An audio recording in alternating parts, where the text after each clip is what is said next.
The next session is about strategies for smarter growth. So remember always, keep jotting down those questions as you hear them, and we'll talk about them at the end.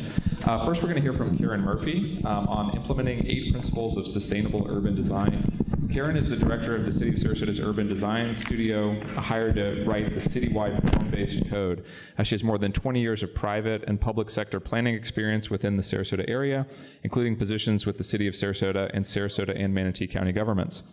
After we hear from Karen, Alan Parsons will discuss housing affordability in Sarasota County. Alan is the manager of the Sarasota County Planning Division with responsibilities covering current and long-range planning, neighborhood services, and the Inglewood Community Redevelopment Area. He's been involved in community and land use planning in the Sarasota area for almost 20 years. And finally, Patrick Liu will present Life in the Fast Lane, a path for bicycle and pedestrian planning in Sarasota County.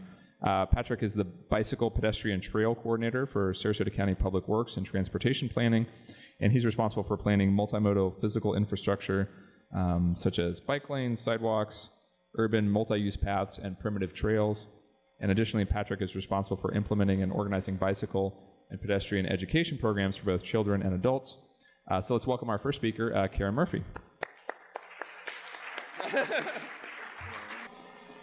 Cover a lot of material along with my fellow panelists in a short period of time. So we're going to hit the highlights here of implementing sustainable policies in the built environment.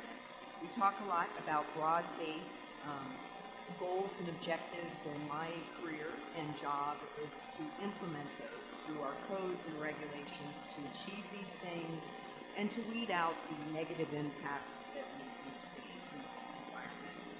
I was hired to set up the Urban Design Studio to create a citywide form-based code with community buy-in, the noble challenge here in today's environment.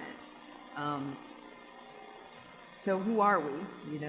In addition to our scope of work, which is writing the city form-based code, we're also a resource to the city manager. We're contract employees. We were hired to set the studio up in a charrette-weary community. So what we needed to do a very intensive citywide code was to have a longer conversation with people. And so we set the studio up with that in mind, and our contract was for 3 years so we could have these longer community discussions. The studio is set up, for those of you, I see some of you who've been into the studio, is really set up as an accessible environment. We're in the federal building. It enables us to have people come into the studio to hold very detailed stakeholder sessions, and we hold open studio. It's a lot like working in a fishbowl. People come in and share their ideas with us, and it enables us to have multiple people. So what is a form-based code? Well, a form-based code regulates the built environment through predictable development patterns across a spectrum that helps us to regulate not only the form of buildings, but the interaction with the natural environment, our public spaces, and civic spaces. How do we shape our streets? How do we embrace, as the previous speakers were talking about, these wonderful environmental resources that we want to preserve and enhance? So today, what I'm going to do is walk you quickly through the ways in which we integrate this in our coding. I don't expect you to become experts on form-based coding today, so you're more than welcome to check our website out, come into the studio, or follow up with your questions. The most important part of our work is advancing a culture of discourse. So as we talked about, the community was weary and distrustful of a charrette process. I've had many successful experiences with them, but because I'm from the region and have done this locally, I understood that, and that we would have to come up with different ways to engage people and let them actually become citizen coders with us in order to get the consensus and the buy-in of these policies. So a lot of our work was taking not only these events in the studio, but really going out to the community in their spaces and walking with them and learning in their environment what they wanted us to know. We did this through doing walking audits with all 57 of our city neighborhood across the city. So that enabled them on a one-on-one to show us not only the built environment, but also the native species, their trees, their stormwater, so that we could do that. This helps us to restore, preserve, and enhance the existing city neighborhoods. We took that information with them and we established in our Article 2, it's a special thing that Brianna Dobbs and I wrote for Sarasota that you typically don't find in a form-based code. It enabled us to take their overlay districts and their specific things for their neighborhoods and sub-districts and special plans, cull that, ask them what's working, what's not working, and capture this in a finer grain metric in our code. It's been well received by the neighborhoods, and it will help the city to administer these things much easier. We have used this to do mapping sessions with them and to develop neighborhoods while promoting walkability. We've also educated as we've done this on form-based coding and dispelled myths and rumors about form-based coding. We've had to assure them that not every neighborhood is mixed use. We're not trying to herd everybody into, small spaces. We established specific metrics and districts to achieve this. We identified and strengthened neighborhood and diversity by going into our minority neighborhoods and showing them concepts that would help with their specific challenges. We also have been, through our coding, safeguarding the existing jobs while creating new ones, protecting the industrial lands while improving their edges where they intersect with the community, and promoting new opportunities for small business growth. Our coding is based upon the natural transect that you all are familiar with, that transition from different contexts, whether it's dunes, uplands, and our habitat areas of wetlands. Settlement patterns have that same transect. So our implementation involves coding these things for the right metric for civic space, for our streets and sidewalk widths and street tree plantings. We have promoted and have just got some comprehensive plan policies to move beyond Florida-friendly landscaping to more promotion and preservation of native species. And we'll actually have this in our code. We have a natural transect chapter in sustainability. We've also advanced that social and functional interaction. You can see the suburban pattern where people provide that space on their lots. In this type of coding, again, we create that opportunity for interaction and events.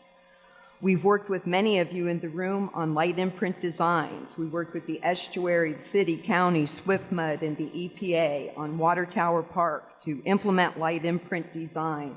We just walked this with the EPA, and they want to use it as a model project because of the social justice component of knitting the land use. We're preserving the opportunity for future generations to maximize connectivity options with rail and bike connectivity. We love the Legacy Trail, but as it comes into the city, we want a rails with trails to preserve that option for the next generation to meet their needs with transit, light rail, bus rapid transit, in addition to the bicycle connectivity in the corridor. We've done a lot of work with people to show how that can be achieved. We've also expanded this beyond the artificial borders. Humans don't like the jurisdictional borders any more than species do. Most residents in their life cycle will live throughout the region, so they see things in the settlement patterns. This one shows our concentration of our lower poverty areas in the region of Manatee and Sarasota, as well as the transit-ready areas where people don't own a car or perhaps have one car. We've taken that and examined the missing housing types. Affordability is a crisis in the region right now. And what we've done is to acknowledge that and look what happened in the built environment. Where did we lose that housing? So we're working to restore that. Not only did we see a flight to the suburbs, but we saw suburbanization in the city. A small John Nolan plan was beefed up and the lot sizes grew and the affordability became out of reach for people. We're having those conversations to talk about maximum lot sizes and how do we restore that housing, knitting it in the fabric. One thing that I'm going to transfer over to Alan, who's going to talk to you about affordable housing, but we wanted to hit how we're doing that. We have an optional piece that's a density incentive program. We've worked with the community to show them, as we absorb the density, how do we target that in the transit-ready areas of our corridors, our centers, our underutilized shopping centers. Our incentive is tied to 3 different things to achieve, which is the missing housing types, the preservation of open space and view corridors, those things people want, and transit-ready infrastructure. So it requires the developer to work and contribute or provide those 3 items to earn the density bonus in this particular instance. We're working with Sarasota County and Allen's group, as well as an advisory board for affordable housing, and we'll continue that work. So we look forward to your participation in our coding as well. And I will, at this point, turn it over to Alan to fine-grain the affordable housing component.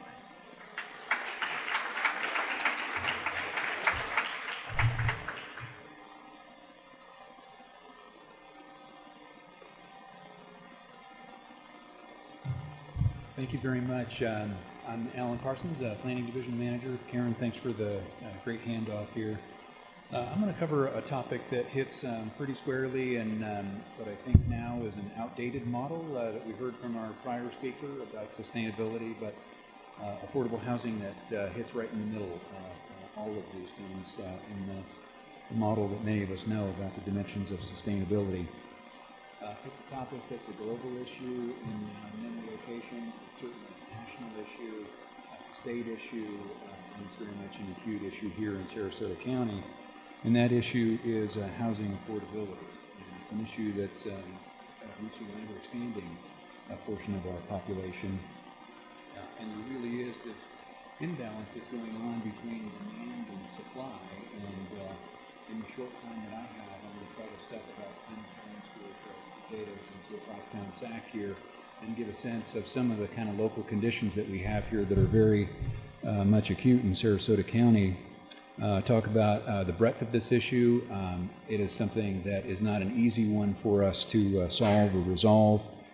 And then the good news is that this is something that is very much on the priority list of our local leaders here, that this is something that we need to do something about, and in this community we can be a leader in this because it is something that is going on around the country. Sarasota County Commission has, as one of its top priorities, a major initiative to facilitate community input on this subject.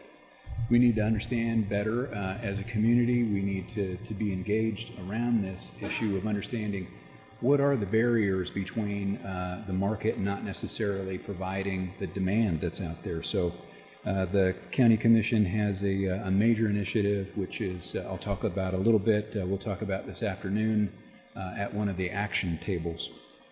Let me start with assumptions. I think that's always a good place to start, is with assumptions. Housing is certainly something that is absolutely vital for a whole host of reasons, and I think everyone can agree that it's vital for our community both today and long term. I'm on the government side of things, and government, we do have a responsibility and a role in development. We have the rules and the regulations, which are things that come from the public. We provide the infrastructure and the locations where housing can happen. The private sector, our economy certainly has an interest in having a place that has a wide diversity of folks that can work in our economy and have places to live. And then, as I'll get into a little bit today, this is an acute problem that certainly is being felt in this community and then countrywide, but it's something that we can do something about. And I think that this group here today is certainly in that category of being able to do something about issues. In terms of the cost burdened, which is a rule of thumb that you don't spend more than 30% of your income. You spend more than that, you're what's considered cost burdened. In terms of overall in our community, about 4 in 10 households happen to fall into that category. Half of those number are spending more than 50% of their income, and that's gross income, on housing each month. So that's money that's not available for people to be able to spend on lots of other things that are very much necessities in life. And it doesn't hit us evenly, obviously. This is looking at area median income and the different categories of area median income. And if you start from the bottom, those that are earning about half of what the area median income is. In a typical household, median income here is about $62,000. 85% of the folks that are in that earning 50% or less are cost burdened in this community. And as you go up, you can see that that number still stays pretty significant as you get up in earnings. And if you look at the dollar amounts that are on this here, so that if you look at like 50 to 80% of the area median income, those are pretty solid incomes for people to be earning, and they're cost burdened, and there isn't enough housing in those categories. So it's about 42% of the population, but in that lower economic rung here, which is a big portion of Sarasota County's service-oriented population, that's hitting us hard. It also hits people differently depending on whether you're a renter or whether you're an owner. Renters, over half, are in that kind of cost burden category, and then younger to older. This means something for kind of long-term, our population having a tough time getting a start here, so maybe people will make a decision to be moving somewhere else. We're a growing community. We grow at least over the past 2 decades by about 50,000 people per year. When you break that down to on a daily basis, that's somewhere between 10 to 15 new people arriving in Sarasota County each day. So there's the population pressure of just the typical kind of growth of Sarasota County that we've had. In the 30 years between 2010 and 2040, that's expected to be somewhere in the neighborhood of about 100,000 people. So that's a population pressure that calls for housing. That doesn't take into account that we have a fairly seasonal, high percentage of seasonal housing. About 15 to 20% of our housing is seasonal housing. Interesting thing too about our population around here, and these are all facts and figures that I'm sure most of you know, but when you see them, they're somewhat surprising. We're older. And if you look at births and deaths going back to at least 2000 to 2010, births are on the bottom line. Deaths are on the line above that. In any given year, there's twice as many deaths as there are births in Sarasota County. So we're growing by virtue of people moving into Sarasota County. And that translates itself a little bit into the kind of household size, because we are an older population here. 76% of our housing is 1- and 2-person households. 1/3 of it are people living alone in households. We're also heavily invested in a type of housing that doesn't necessarily always lend itself to being affordable. About 80% of the population here in Sarasota County lives in single-family housing, about 15% in multifamily housing, and about 6% in mobile homes. So somewhere in the neighborhood of about 20% of the housing is what might be more traditionally considered kind of the higher potential for affordability. If you look at building permits, this is an unincorporated Sarasota County. We have not been building multifamily. That's on the 2 lower ends of the bar chart there. So 90+% of what's been being built in Sarasota County is single-family homes, and those are not necessarily affordable single-family homes. Nationally, and I want to get this information for us here locally, but I think it's probably very similar. It might even be more skewed. If you look at the percentage of existing housing stock that would be considered affordable market rate rentals, what it's showing is on the left-hand side, the 25% on the upper bar chart there is luxury kind of apartment housing. What's been constructed over the past 10 years or so is almost purely the luxury end, and I think that that's very similar for Sarasota County as well. Comparing wages and cost of housing is on the top. It certainly went up, came back down, but it's headed back up again. What's interesting to note, though, is that average median income has stayed fairly flat. So as housing values start to head back up again, we're going to be experiencing the same kind of conditions that we had before the recession. Looking at the kind of occupations that are expected to add the most jobs over the next 8 years, most of those are in kind of the retail sales and somewhat lower kinds of average earnings. And if you look at what that costs to actually be able to afford market rate 1-bedroom or 2-bedroom apartments, very few of those jobs actually line up with having enough money to be able to afford market rate units, even less so when it comes to actually purchasing homes.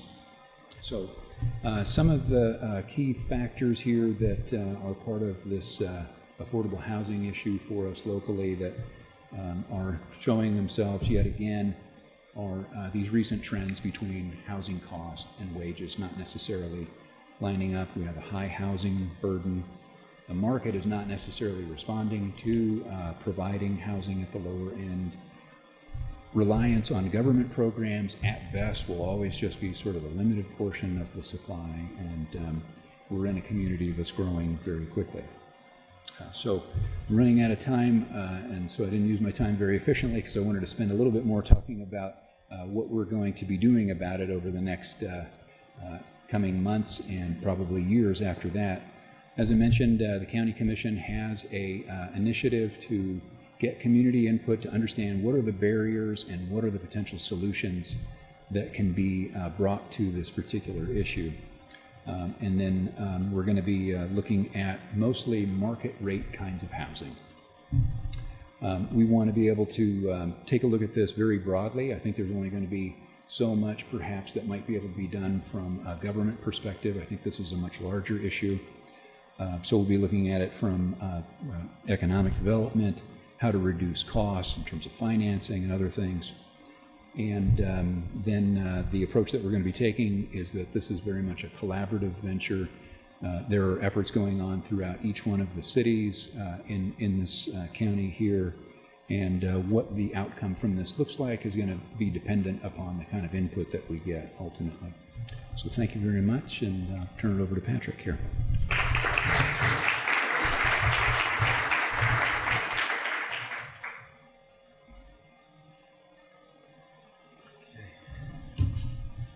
Well, good morning, everybody. I am Patrick Louie. I'm the Bicycle Pedestrian Trails Coordinator for Sarasota County. And I think we just, from the last panel that was up here, and Alan and Karen, we just heard about, how we're conserving our lands, built form, where we live, placemaking. So now I'm here to talk to you today about how we connect in between those places. So for all us sort of planning nerds or junkies, Sarasota County, we have some policy documents, planning long-range documents that we use to plan for our bicycle pedestrian facilities. And one of them, we just updated the Sarasota County Comprehensive Plan this year. It's being updated or adopted now or in the next coming days. And before, sometimes when you look at communities, I get calls from people who live in older neighborhoods and they have sidewalks in areas that end or go nowhere, or they wonder why wasn't a sidewalk built in this neighborhood? We have kids living here now, and the thing is, when our long-range planning, back when that neighborhood was built, we probably didn't have any requirements for them to even think about pedestrians or bicycles or alternative transportation. So what we did with the comprehensive plan is we really strengthened our policies and the direction and the future for how our community should be built to accommodate for that sort of intermodal opportunity. And then we also have our bicycle and pedestrian plan, which is the implementing document for the vision to make connected multimodal county and neighborhood. So right now we have over 230 miles of bicycle facilities and over 1,300 miles of pedestrian facilities, and that's trails and sidewalks. So we have a good base. We know there's room for improvement, but that's definitely what we're thinking of and moving forward to creating those kind of communities. Well, I will say that, recently in the state, as I go to conferences like the APA, the Planning Conference, and the Institute for Transportation Engineers, as you go to these conferences, you hear and you see that the field of bicycle pedestrian planning is really growing immensely. They now have dedicated tracks only for bicycle and pedestrian planning, so it's quite a growing field, and it's quite something that a lot of communities are looking forward to. So how do we do this? Well, the bicycle pedestrian plan uses what we call the planning principles. I'm just going to go over them real quickly. They're called the 5 E's approach, and we talk about engineering. How do we build things? How do we build bike lanes? Are they wide enough? Are our sidewalks designed the proper way? Education, of course, is a big part. I know a lot of us here are in education, and how do we implement behavior change? How do we get people to try alternative modes? And that goes with encouragement. How do you encourage that use of walking or biking or thinking differently, and how you're going to get around? We have enforcement, of course. Enforcement is a huge part. We work with our local authorities to, help educate, but also, sometimes someone needs a ticket to do the right thing, right? And then we have our evaluation planning, which we just talked about in our comp plan and our bicycle pedestrian master plan. So here are some of the community drives in Sarasota County. You can see the majority of people drive alone. Our modal split is it's pretty low. Just as I walked into the building today, I looked at the bike rack to see how many people rode their bikes, and I was very happy to see we had 4 bikes out there, and how many people actually, or are there more people since I came in? How many people rode their bike here today? 1, 2, 3, 4. Okay, 4. So guess what? There's 120 people registered at this conference today, and 4 people, that's about a 3% modal split for bikes. So let me ask you this, did anybody walk? One person, okay. We had somebody walk, and guess what? 1 walker out of 120 is just about 1% where we're at. So so you can see that this model, so right now this room is really representative of the county and how we get around, but I would ask everybody here to think about, okay, I got here, I drove alone, maybe I carpooled, but could I have ridden my bike? Could I have walked? And if the answer is yes, then we're really changing the shape of this pie chart, and we're shifting things. So that's one thing I would want you to think about is, are there other means that you can do? And right now we're doing this, but we can do better. So just keep that in mind. So why sustainable transportation? And we had a lot of people come up here talk about these things, so I'll go over them briefly. But sustainable transportation is very important because it really benefits a lot of different functions. Economic benefits. We know that pedestrian and bicycle infrastructure projects, they create more jobs than regular road projects. A bicycle pedestrian project will create about 11 to 14 jobs, whereas a regular road project will create about 7. We know that bicycle tourism, which we talked about earlier too, bicycle tourists who come to our area spend on average between $18 to $80 per day. So, and also pedestrian shoppers spend more in stores in town. So there's definitely a link to how much people spend, the revenue they invest in their community in relation to where those bicycle and pedestrian facilities are. Transportation savings, everybody drives a car, everybody has insurance. Some of us have car payments. They estimate the average cost to drive a car is between $6,000 to $10,000 a year. So any way you can reduce that, just saving yourself some money. Not only that, but you're having less congestion on our roads. Property values, we've already talked about that. Homes located near trails and bike facilities, they sell higher and they sell quicker.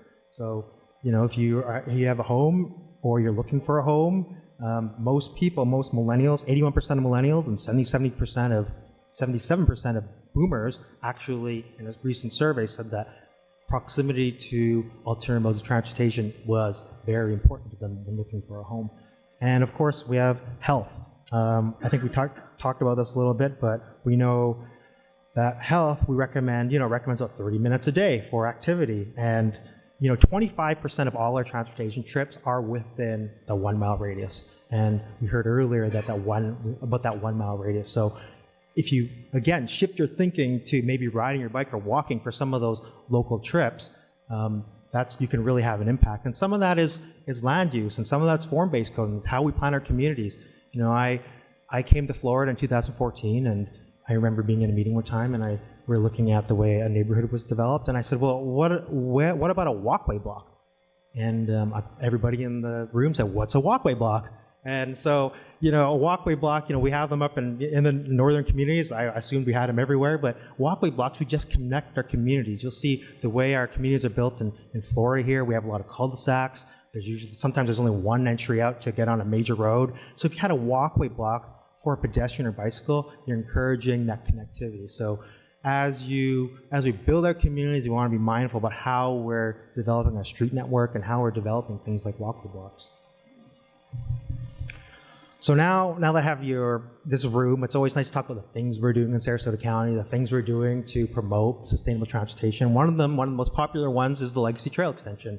And the great thing about right now, the current trail runs through more of a rural land use area. The extension will run through more of an urban area. So you're going to get to the city of Sarasota. You're going to get to more shops. It runs directly through Pinecraft, and we know Pinecraft is an Amish Mennonite community whose primary mode of transportation is walking and biking. So now, how we encourage sustainable transportation is creating those larger connections. So right now, the extension would go to downtown Sarasota and connect into the existing network. And then, how do we connect it across the county? What's the larger vision? So what we have here, what we're also working on is what we call the South Connector, and it actually ties into the Spine Trail, the Legacy Trail, and goes over and connects into the city of Northport. It's more of a primitive trail. You can see some pictures here. It's right now it's an FPL road, but this is, we have a lot of our riders are road riders, and we call our spandex riders, but obviously we have a lot of people, as mentioned earlier, like to come here to see nature. 83% of people like to come to Sarasota County to view our nature. Trails like this, trails at the Carlton Ranch provide that, and those connections are essential. So we're nothing without you and our stakeholders and the people in the community that promote these things. And so this slide here, I really just want to promote some of the, really smart, engaging people we have in this community who are promoting sustainable transportation. The top picture there, this year in 2016, Friends of the Legacy Trail were given the Trail Promoter of the Year by the Florida Bicycle Association for all their work in promoting the Legacy Trail and getting education out there and fundraising. And also in 2015, Steve Christian was the Bike Florida Bike Advocate of the Year. Out of the whole entire state, somebody in Sarasota County was the Bike Advocate of the Year. Steve, he goes out and he monitors, he looks at all the road conditions, our bike lanes, our sidewalks, he gives us a report at the county. We go out and we fix those things. So, the point here is that you can make a difference. You can make a difference in being more active in your transportation choices. And then not only in 2016, with these two groups, Friends of the Legacy Trail and Steve Christian, we had the Bike Florida Spring Tour come to Florida. And when we talk about the economics and the amount that people spend, earlier I said $18 to $80 per bike tourist. We had 500 bikers from the country come to Sarasota County over a 3-day period, okay? So if you take the average of that, the $18 to $80, on average per day, they're investing about $25,000 in Sarasota County if you take those factors in. So, tourism, ecotourism, pedestrian tourism, those facilities, they have such a great spin-off for us. Some of the other things we're doing, we're really into education and promotion. Sarasota County recently just launched the Ride and Stride brand. Ride and Stride is our umbrella for all of our bicycle and pedestrian initiatives. You see in the bottom corner there some of the things we're doing with promoting safety and encouraging. We have, we give these out at events with a front light, a white light, a back red light, which both you're required by law to have on your bike. A bell for when you're riding on the sidewalk, because a lot of people come asking, they say, can I ride on the sidewalk in Sarasota County? The answer is yes, unless there's a sign that says you can't. But then when you ride on a sidewalk, you need to go at pedestrian speeds when you're passing somebody, because the pedestrian does have the right of way. So the bell helps you notify someone who's there. And those two bottom items there, they're newer items where we have the ones on the bottom left, you put them in your spokes of your wheel and you turn them on, so when you ride your bike, you're more visible at night. And those ones on the right there, LED shoe clips for pedestrians for when you're walking at night. They've been very popular. And if you did ride your bike here, we have a little packet for you that has all these items in it. So if you didn't get one, make sure you go to the front or see Lee Hayes and you'll definitely get one of these. So I did want to also mention some of our partnerships we're doing. It's very important here in the county. The most recent one we've done is Walkwise, and I want to tell you about Walkwise because Walkwise is a free program provided by the Center for Urban Transportation Research, tongue twister, but any community can ask Cutter to come in and do this free bicycle and pedestrian education program. So I've been encouraging HOAs and communities to sign up for it. It's a 15 to 20 minute presentation. They come in, it's interactive, they do surveys, it's really fun, and you get a lot of education background on how you can be more sustainable communities. So if you're interested in that, come talk to me after this and I'll give you all those details. Okay, I'm going to go real quickly here because I'm running out of time, but one of the other things we're doing is we launched an ADA program, Americans with Disabilities Act. We're having staff actually go out and look at all our sidewalks, all our bike lanes, making sure they're ADA compliant. We want people to walk. We want people to have the right kind of conditions that they need. So we're doing that all digitally. We're building more bike lanes, more sharrows, more facilities. We're launching these bike fix stations here in the county. We're going to have 11 of them soon. They're going to be on the Legacy Trail at our libraries. They're for you to put your bike on there, do minor repairs, get air. So just little things we're doing. And then I got 4 or 5 last slides here. They're just big ideas. I wanted to leave you with thinking about what could be possible. These aren't exactly things we're going to do in Sarasota County right now, but these are things that, the public sends me or my colleagues send me to say, hey, what about this? This has worked somewhere else. So as you're sitting there thinking, and when we do the Q&A, if you've seen someplace in your travels that have really hit the nail on the head with bicycle and pedestrian stuff, tell me, because I want to hear. I want to know what people are doing. So this is a picture in Poland. This is solar pavement, okay? So heats up in the day, shines at night. I mean, what a concept, right? I mean, you could easily see where that is. Next one. This one is in the Netherlands. This is a roundabout. Guess what? We like roundabouts in Sarasota County now. But it's not, roundabouts are safer for pedestrian bicycles because, you have crossing medians. But, this takes it to a whole nother level, no pun intended. It's a raised roundabout where you can actually go and ride the roundabout without having to go into the travel lanes.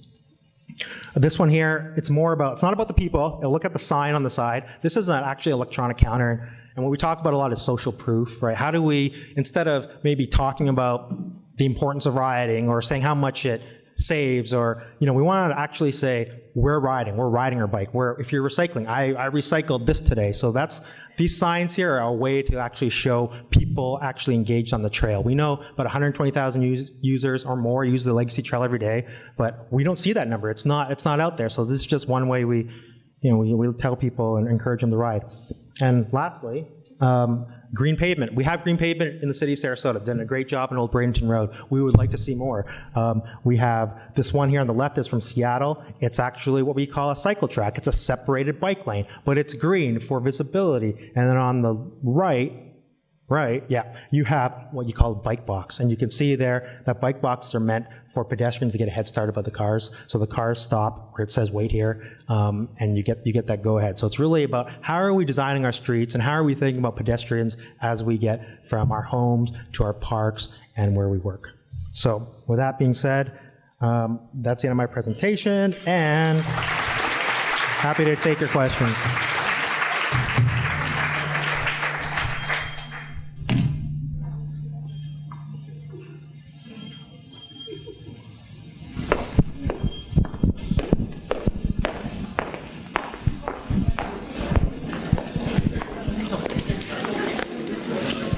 Fast, isn't it?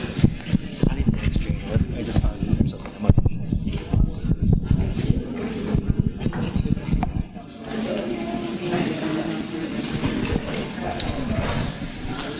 All right, thank you guys.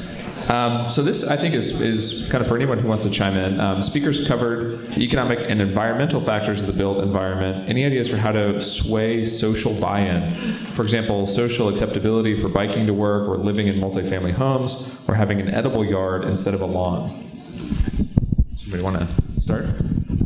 Yeah, as I go through, if I'm not answering the question, let me know, because I think I heard the question. But more about how do you encourage, is it about encouraging people to? Yeah, social buy-in, I mean. Okay, yeah, social buy-in. I mean, one of the things that I didn't get to mention in my presentation where, in terms of social buy-in is, one thing that we've done when we've partnered with IFAS actually to put on these series of education programs, and one thing we're trying to encourage, we just had a series in Bike Month, in May, and we invited businesses to come in, and we did a presentation on why it's important for businesses to be multimodal or be multimodal ready, not only for themselves, but for their employees.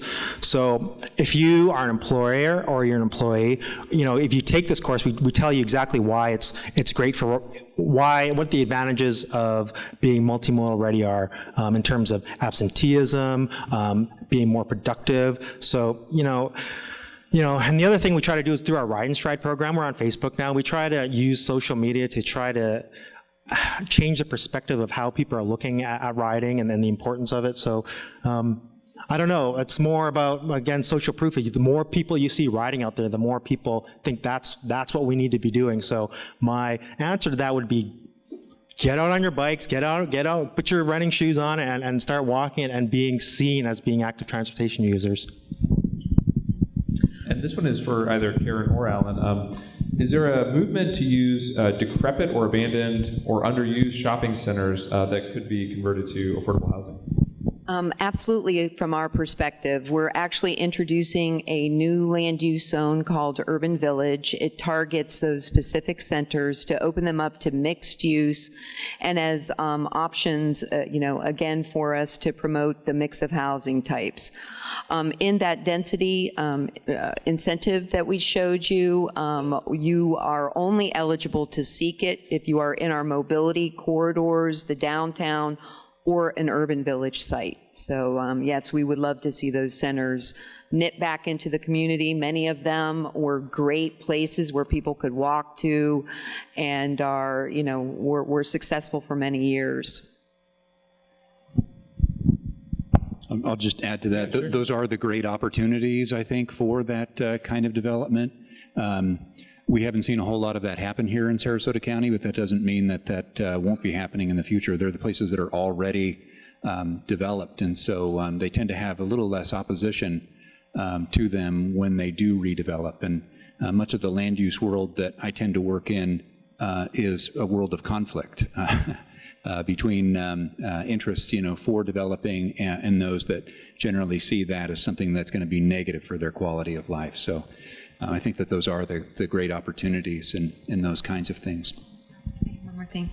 I did want to go back a little bit to the buy-in. I hope that you saw as part of our slides, taking the different approach in the longer conversation. We were able to expand this and actually make our citizens part of the coding experience through multiple feedback loops. And then, again, also in a charrette, you would have 350 people is considered extremely successful. We've been able, utilizing this approach, to talk to probably 10,000 people. So a lot of people who aren't are a little bit disenfranchised, and you think you've targeted your rules and regulations until they show up at the hearing. So I do think that helps with all of these policies, whether it's bikes or affordable housing, in making underrepresented people part of the conversation. And this is a question for Patrick. Is there any plan to cooperate with Bradenton or other municipalities or counties to connect our bike transit with other areas? Sorry, are you asking, are we working with other communities? Yeah, I mean, Colleen's here with the MPO, and it's a Sarasota-Manatee County, Sarasota-Manatee MPO, and we're on advisory committees where we have people from all over the region. When we go to these conferences, we're talking to our neighboring counties and our communities, and we're always learning from each other, and we're always learning the best practices, which is why that's why I'm asking if you've seen places that have things that work, let me know. But yeah, I mean, we as the county, we have our 4 municipalities, and we are working with internally to make better connections. Obviously, with our bordering counties, we want to connect to Manatee County, we want to connect south. So our trail network. The state has a trail network that goes all throughout Florida, and their goal is to connect that entire trail network for a unified trail system. So yeah, we are working with them every day. And unfortunately, we are running over a little bit of time, so that's going to be all the questions. But we did have a ton of them for some of the specific people. So we're going to actually share those with the speakers and hopefully get some answers for you guys directly. And if not, you can bug them at lunch as well. So thank you very much to all the panelists.